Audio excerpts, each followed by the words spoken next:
If you're familiar with the metaphor of Neo in the Matrix films, I invite you to take the red pill with me. I've come here for the great awakening. I've come here for this universe. I'm not alone, a galaxy of love. Welcome to the Great Awakening podcast. I'm your host, Lauren Nikohl, a multidimensional artist on a mission to help raise the collective consciousness.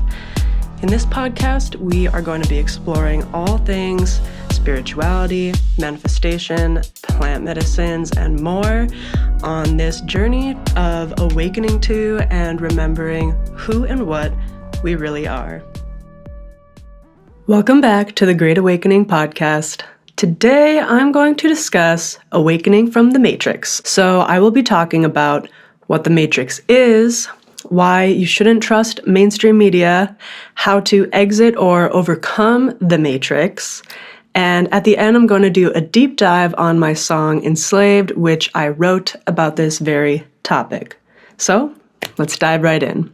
So after my initial spiritual awakening, which I explain in the first episode, if you haven't heard that yet, I recommend it. I've been through a few other awakenings since then, including awakening from the illusions of the 3D Matrix. With the recent release of the Epstein files and the escalation of ICE terror, I feel that there is a mass collective awakening from the Matrix happening right now. So I wanted to share some of what I've learned to hopefully help bring some clarity and light to the dark situation we find ourselves in. If you're familiar with the metaphor of Neo in the Matrix films, I invite you to take the red pill with me. If you're not familiar with the film, Neo taking the red pill essentially represents a conscious choice to abandon a comfortable, artificial illusion for a painful but liberating truth.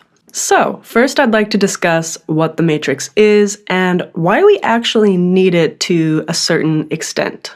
So generally what it is, from a spiritual perspective, the Matrix represents a collective illusory reality or dream world of material reductionism, often equated with the ego, which obscures humanity's true divine nature.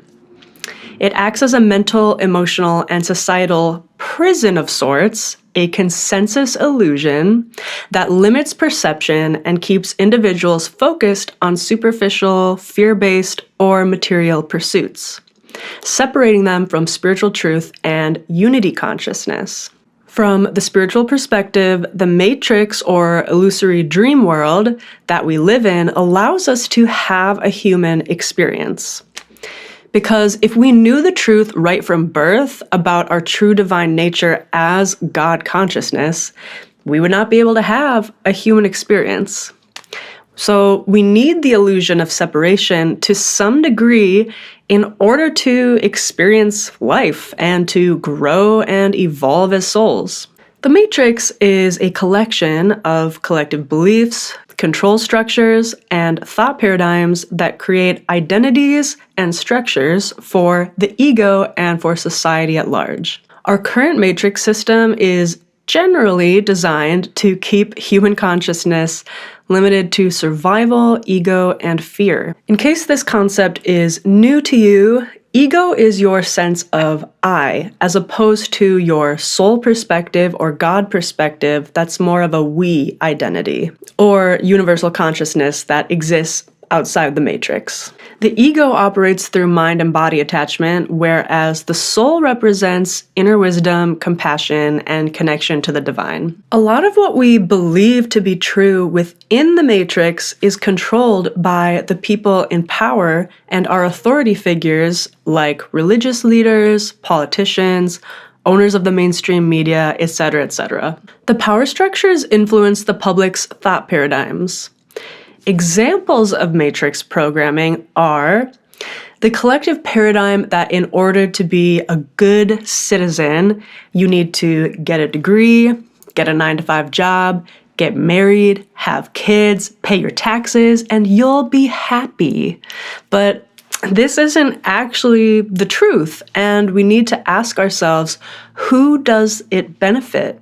The current status quo, in America at least, and most of the world, is patriarchy, imperialism, capitalism, etc.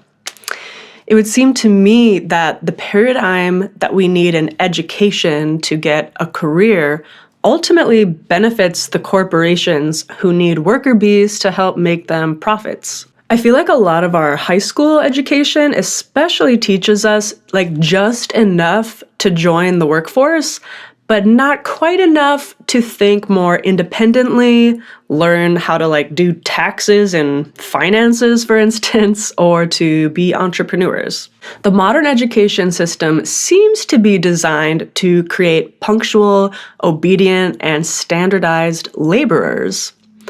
Early industrialization emphasized conformity with school structures mirroring assembly lines to prepare workers for repetitive, disciplined roles in factories.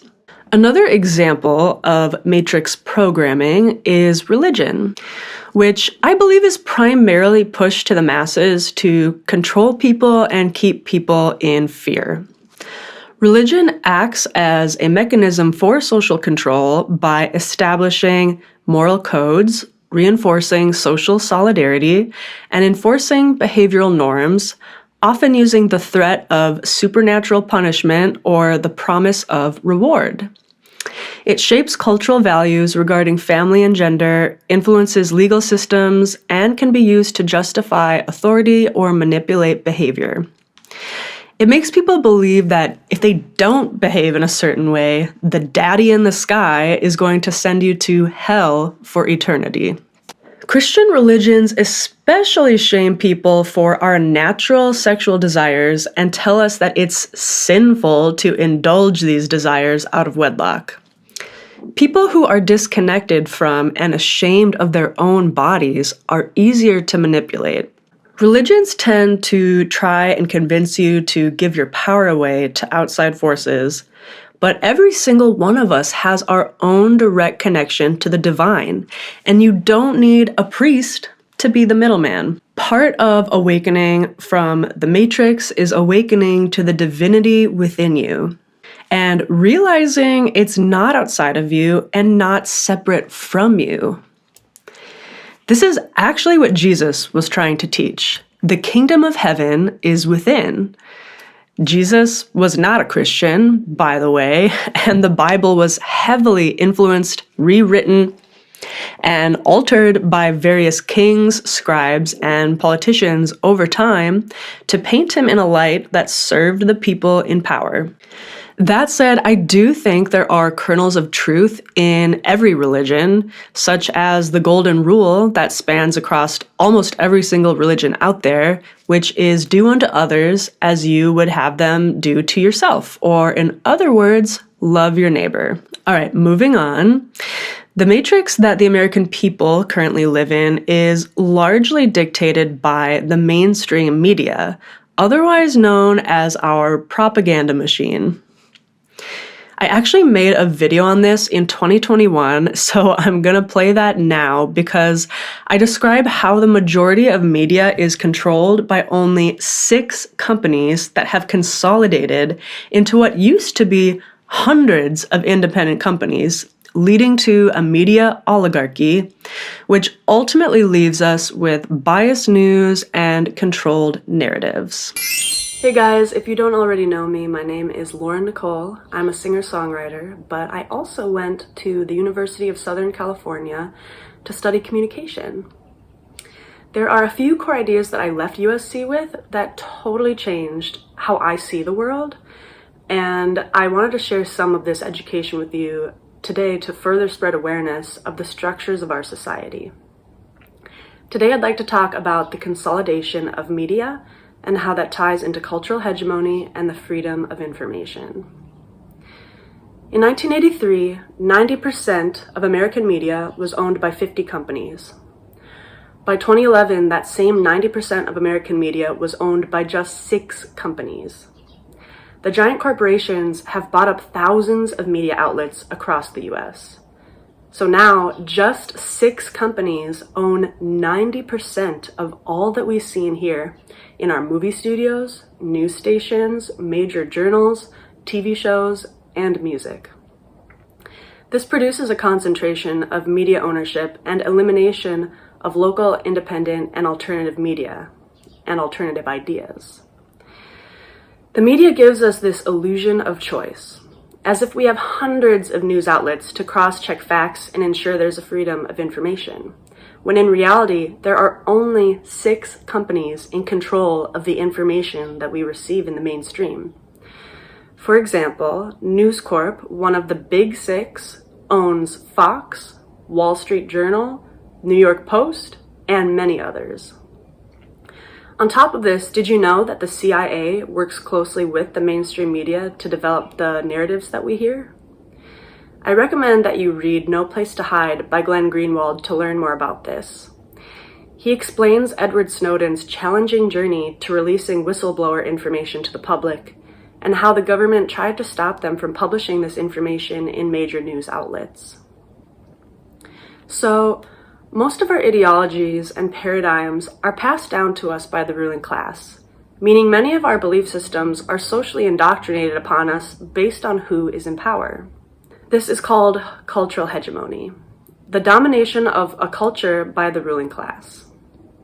These imposed worldviews serve the elite and help them justify the social, political, and economic status quo as normal and even natural, when it was actually manufactured to benefit the rich and keep us in our places. The majority of Americans don't complain about the systems that we live in because they've been molded to believe that that's just the way it is, like common sense. I would argue that good sense is better than common sense because there is no such thing as one common sense for all cultures. Having good sense means that you are critically thinking, and common sense means that you are passively accepting the conformist thinking of the masses. 90% of the media we consume is overseen by the 6 megacorporations. So our views are shaped into accepting certain things as normal when we see a repetition of the same messages from hundreds of news outlets. A great example of this is how all the mainstream media outlets are using the phrase, the new normal, in every article we read and every news show that we see. They are priming our minds to accept these ideas by using repetition. So I just wanted to help bring more awareness to the psychological warfare that occurs in our current media landscape. I personally never watch the news and don't watch too much TV anymore because I've seen how these mediums have been used as a propaganda machine for our government, full of narratives that shape our perspectives to benefit the 1%. For example, our war films usually serve to shape our perspectives of the United States as victors or heroes, and so do our textbooks. Seeing these heroic stories normalizes war for us so that we are less likely to protest against it. It's like marketing for the military. History is often told from the viewpoint of the victor or the oppressor. With any media, using your own discernment is so important. Don't just listen to authority because that's what authority says. Have you noticed how the news is always spewing out fear porn, as if the world is constantly going to shit? People who are in a state of fear are more easily controlled. If you do decide to watch the news, maybe you could start to notice the loaded words they use to persuade our opinions on any given event. Try checking out what ABC or CNN has to say about an event, and then watch the Fox News take on it, and become aware of how both sides attempt to mold their story in their own biased manner. The two-party system, as I see it, only serves to keep America divided against each other, so that we never realize that the issue isn't right versus left or black versus white. It's actually the 1% against the 99%. So, in summary, the mainstream media is used as a tool for propaganda and mind control owned by the billionaire oligarchs. And this is why mainstream media is not reporting much on what's in the Epstein files, why Fox News has been lying in people's faces about Lauren Nikohl and Alex Preddy being quote-unquote domestic terrorists to try and control the ICE narrative for their benefit, and why ChatGPT will start gaslighting you if you try to get more information on the Epstein stuff. Since media sources from both the right and the left are essentially controlled by the same people, they use the media to push this sense of division and polarization between political parties and racial groups so that we continue to fight between ourselves instead of fighting the actual people in power. This leads us to awakening from the illusion of right versus left or black versus white. We need to understand that most of the world's problems are actually the 1% of billionaire elites against the 99% of normal people. They want us fighting amongst ourselves, so they put the blame on black people crimes or immigrants raping our women and taking our jobs as a scapegoat so that we don't focus on the real issues or perpetrators making our society the way that it is. The politicians at the top are actually mostly puppets for a theatrical show put on for American citizens and aren't actually the ones in control. Like, truly, politics feels more like reality TV at this point than an actual democratic process. We've learned recently from the Epstein files that many of our politicians are likely compromised due to the political blackmailing that's been going on. I'm sure a lot of politicians unfortunately have their hands tied behind their back, so to speak, and vote the way that they do because they don't want whatever blackmail they have on them to be released to the public. Either that or they're getting paid to vote the way that they do. And I'm not saying this is like all politicians across the board, but you'd probably be surprised by just how many it does relate to. Lobbying is yet another way for corporations and money to control our government. For example, you can find records of politicians accepting thousands of dollars from Pfizer during the pandemic, or accepting thousands of dollars from Israel so that they vote on sending more money to them for weapons. This is why we need to publicly shame politicians that accept this money, or at least become more aware of who does so that we can vote accordingly and understand who's representing the actual public and who's representing corporations. When it comes to presidential elections, we are made to feel like we have a freedom of choice when it comes to the president. But is it really a choice if there are only 2 options to choose from every year? And there actually are more than 2 options technically every year, but part of the reason that the 2-party system continues to dominate our politics is because the media only allows the Democrats and Republicans a platform when it comes to the debates run by the news networks. So, of course, we only see the 2 main parties spoken about on the mainstream news networks because of the consolidation of media and oligarch ownership of the networks. I think in order to have a true democracy, we need to get money out of politics, and we need a fair and unbiased media covering the debates. Next up, I would like to touch more on how TV and movies contribute to our programming. Even that word, programming, quite odd, isn't it? That the programming on the TV is actually programming our minds. There's a lot of hidden wordplay out there when you start becoming more aware of it. Much of the TV shows and movies owned by the Big Six fill our minds with the ideas that they want to implant. Television sounds a lot like tell-a-vision. And I think the people in power are well aware of the power of the mind and the power of belief. So when a large collective all watches a certain movie or TV show, They are essentially harvesting our energy and manipulating our beliefs to align with their motives. For an example, the Reefer Madness film from 1936 was attempting to discredit cannabis and make people afraid of it by telling a story of teenagers who try marijuana and then start partaking in criminal activities, which is absolutely ridiculous, honestly, considering how cannabis actually makes people feel quite peaceful and maybe just like a little hungry. The alcohol industry has actually had a long history of lobbying against cannabis. You can even see in our modern times today how major alcohol industry trade groups in 2025, including the Beer Institute and the Wine Institute, sent letters to Congress urging a ban on intoxicating hemp-derived THC products. They argue these products are unregulated, pose safety risks, and confuse consumers, though the push is widely seen as a mechanism to eliminate competition for market share.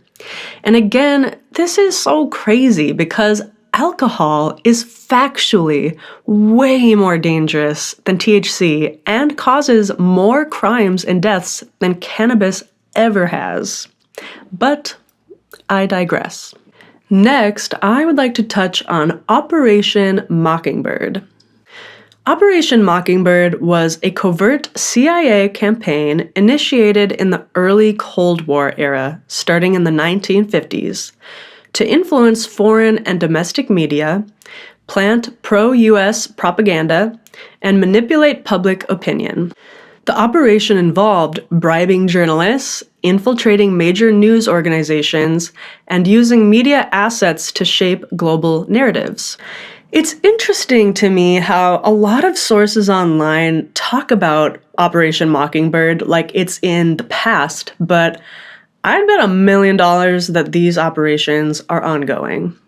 By the mid-1970s, the CIA had established relationships with over 400 American journalists and dozens of media organizations, including the New York Times, CBS, and Time Inc.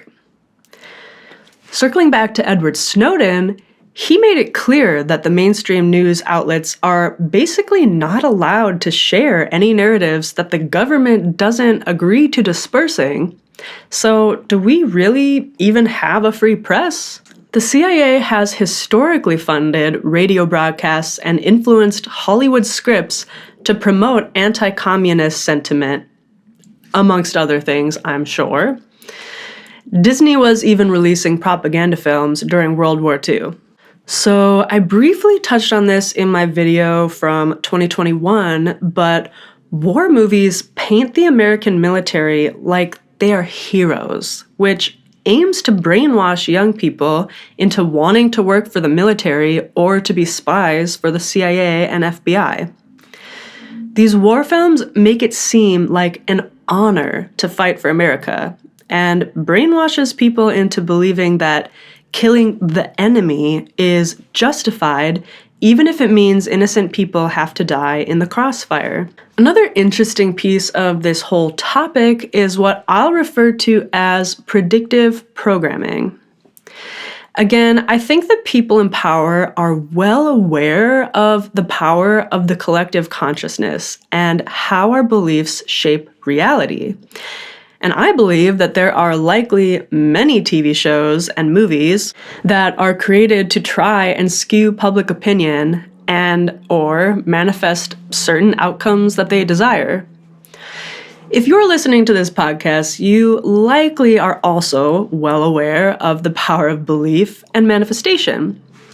So if you can manifest things into your own life with the power of visualization and reprogramming your subconscious mind, imagine what the collective can manifest when we all focus our energy on something together. One of the best examples, I think, of this is The Simpsons. They seem to make these uncanny predictions about world events. But I have to wonder, and as many others wonder, is it coincidental predictions or planned media manipulation and mind control to help manifest the outcomes they desire? Because when hundreds of thousands of people watch that show, it's sort of implanting these ideas and timelines into our subconscious and making it seem more normal when it actually happens in real life. And I can't say for sure that this is what's happening, but you have to wonder. When I researched predictive programming, Google actually came up with a bunch of claims that it's just conspiracy theories, but I'd personally challenge that narrative given everything else we've seen so far from the government. Also, Google obviously is owned also by the Big Six. And yeah, just at this point, it doesn't really seem that far-fetched. And even if it's not intentional, I think we need to start becoming aware of the types of shows and media that we consume and how it affects our reality. This is why I create uplifting and inspirational music to help manifest and consciously create positive outcomes and a world based in love. Something else I would like to touch on briefly is that a few large corporations also dominate the textbook market, producing most K-12 and higher education materials. So, much of what we learn in school is also skewed and controlled. And strangely enough, Ghislaine Maxwell's dad, Robert Maxwell, was one of these major textbook publishers. We are now finding out that Epstein, and in turn, I'm sure, Ghislaine, was essentially an agent for Mossad, the Israeli intelligence agency. Studies of U.S. high school textbooks have highlighted that discussions often favor the Israeli narrative, omitting key historical context regarding Palestinians. So all I'm saying is that's a little sketchy, don't you think? The dots are connecting. One last example of how the media skews our perceptions is how beauty commercials often use women's fear of aging to convince us that we need to buy their products in order to be beautiful. I've seen a lot of ads that basically use our fears and insecurities against us to convince us that we need to look better or look more youthful or more feminine in order to be attractive or worthy. So I just wanted to point that out so that women can start taking their power back and feeling empowered to embrace their natural beauty, because we are constantly bombarded with imagery and messages that try to convince us that we're not enough just as we are. Next, I would like to discuss why we actually need the matrix to a certain extent, or at least some version of a matrix. From a spiritual perspective, the matrix, or illusions of the 3D world, are meant to be a sort of training grounds for our soul's growth. Again, we need the illusion of separation and the existence of ego in order to have a human experience. We need duality to experience reality, because we wouldn't know what joy is without sorrow, and we wouldn't know what light was without darkness or shadows in contrast to it. So the key is to be aware of the matrix and be able to operate within it without being totally enslaved by it. I think we can also very well create a collective matrix, so to speak, that is more to our liking once we're aware of it. I aspire to live within a matrix that is based in love and unity consciousness and respect for all beings. I also think that as the collective awakens to our power and to the spiritual nature of reality, we will be able to create a matrix that serves us and isn't based in fear, greed, and control. This is what a lot of spiritual people would call the new earth, basically referring to a new world that we're creating based in love, unity, respect, etc., that operates from universal consciousness. With that said, let's talk about how to exit the current matrix, or to be in it but not of it, and how to start creating the 3D world that we do want to live in.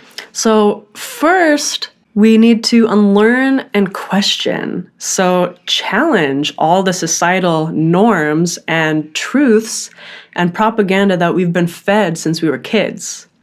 Start uncovering and embodying your authentic soul frequency. Trust your own intuition above any other sources of authority.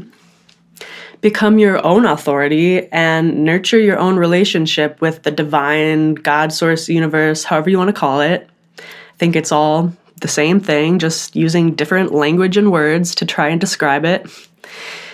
And it might take a while to build trust within your own self, but truly only you can know what's best for you. You'll also want to observe your ego and your thoughts and realize that you are not your thoughts or your conditioned identity.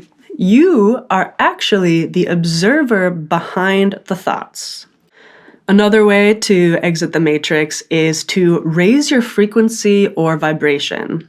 So that pretty much just means that you focus on emotions that contribute to expansion, like love, joy, and gratitude, rather than contraction, which is fear and anger. And that doesn't mean that you spiritually bypass the negative emotions. It just means that we can work on making our default emotional state one of positivity instead of defaulting to negativity. When we focus on love and gratitude, we also attract more positive experiences into our lives because, according to the law of vibration, everything vibrates and like attracts like. And when you become a beacon of light and loving energy, it affects everyone else around you. As within, so without. The more we do our own inner work to heal and raise our vibration, the more it will reflect in the external reality.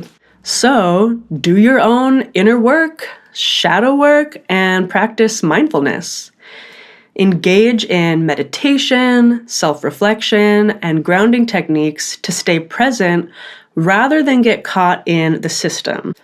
Doing shadow work, which pretty much just refers to facing your own inner darkness, shame, or shadow, is so helpful to untangle yourself from beliefs that are not serving you. This involves feeling our negative emotions so that we can release them from being trapped inside our bodies. I always say, feel it to heal it.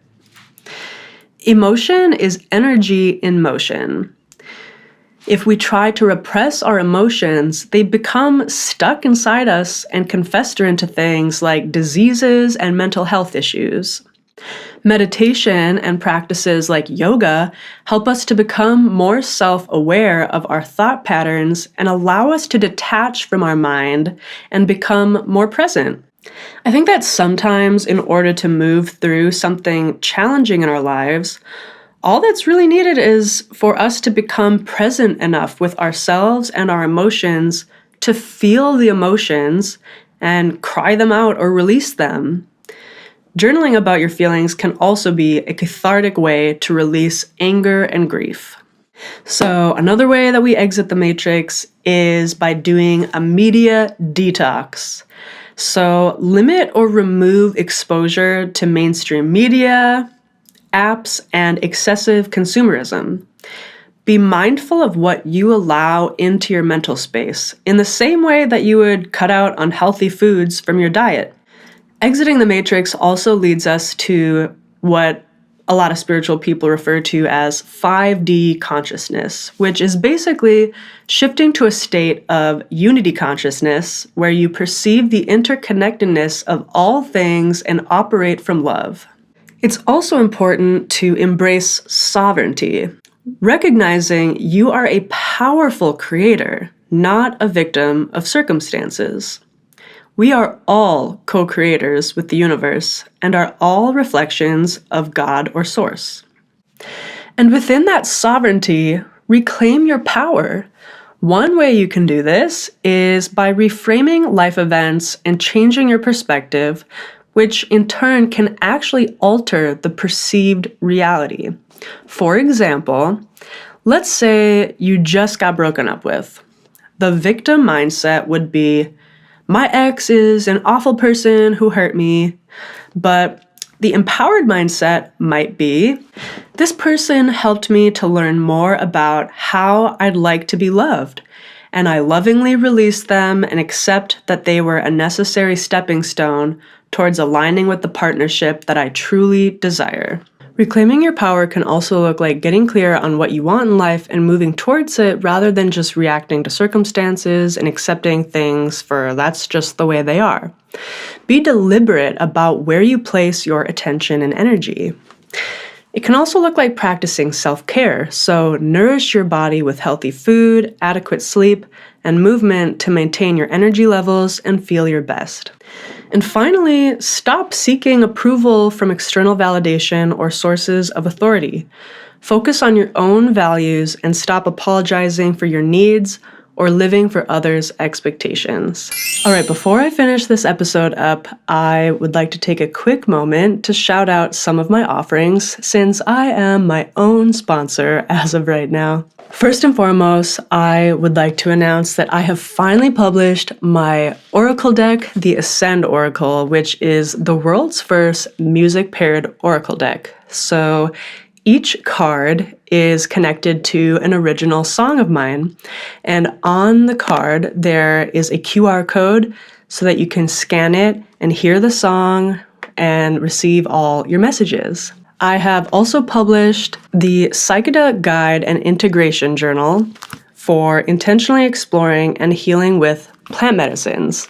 So if you are in any way drawn to exploring or healing with plant medicines, I highly recommend checking this out. And lastly, I have published a gratitude journal because, again, one of the ways that you can raise your vibration is with gratitude. And this is so helpful, especially to start your day off with, to like first thing in the morning, even before like you check your phone, to write down what you're grateful for. There's also space to write your like intentions for the day. And yeah, it's just a great tool for creating a consistent, mindful practice. I will leave links to all of these offerings in the show notes. All right, so I'd like to dive a little into my song, Enslaved. I wrote this song in 2017 about awakening from the 3D matrix, seeing the light or the truth, and choosing to follow your own path. I'll play the song in its entirety at the end, so stick around. I was actually taking a songwriting class at the time and wanted to challenge myself to write from a third-person perspective since most of my lyrics are from a first-person perspective. So, the first lines are, trapped by a puzzle of lies, of distorted realities, she carries on her life, functions robotically. So yeah, being trapped by the puzzle of lies of distorted realities pretty much refers to everything we just talked about from, the media and TV and yada yada. And she, in this story, is the perspective of, a typical citizen, I guess. And because of these distorted realities, it makes her function robotically, quote unquote. So yeah, the functioning robotically line basically refers to how when we are trapped in these illusions, we kind of just go about our day-to-day and routines in a very robotic manner, just doing what we think we are supposed to do, like wake up, go to your job, yada yada. The next line is, sculpted by the creators of this stagnant society, she wonders why she never feels that she's truly happy. So yeah, the creators of the stagnant society thing kind of just refers to the elites that control everything. And that last line refers to how so many people are anxious and depressed because we are living in a society that doesn't align with the soul. The chorus is, because she's enslaved by the mind games, but is too afraid to find that the cause of this great dissonance is the way that she lives her life, working for the man, letting society judge what's right, never once knowing how to fill her soul with light. And again, when I say light, I mean like truth or love or alignment. The next verse is, so she spends her days pleasing people whose love she desires, never to know she's whole on her own because we've been hardwired. And again, this refers to the programming, making us feel like we're just inherently unworthy. Enchanted by a black mirror of a false truth they've conspired, blindly buying pretty things to veil a world on fire. So the black mirror, of course, refers to our television or our phones. And the last lines about buying pretty things to veil a world on fire refers to how we're all so consumed with like materialism, and focusing on that materialism sort of blinds us from like the chaos and the war that's happening outside of our doors. And it ends with the lines, fill her soul with light, fill your soul with light, which again is just referring to truth, to light, to love. So I hope that resonated with you. Thank you for listening. Please subscribe to the podcast if you would like to hear more. And without further ado, here is my song, Enslaved.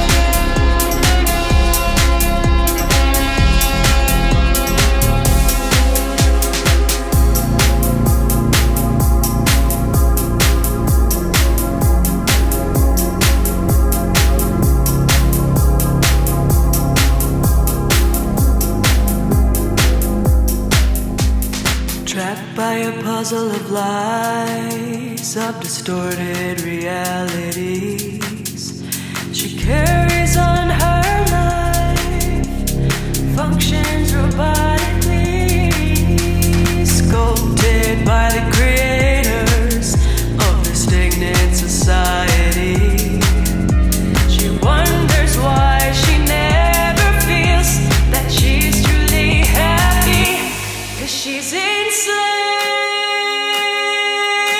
by the mind games, but is too afraid to find that the cause of this great dissonance is the way she lives her life, working for the man, letting society judge what's right, never once knowing how to fill her soul with light.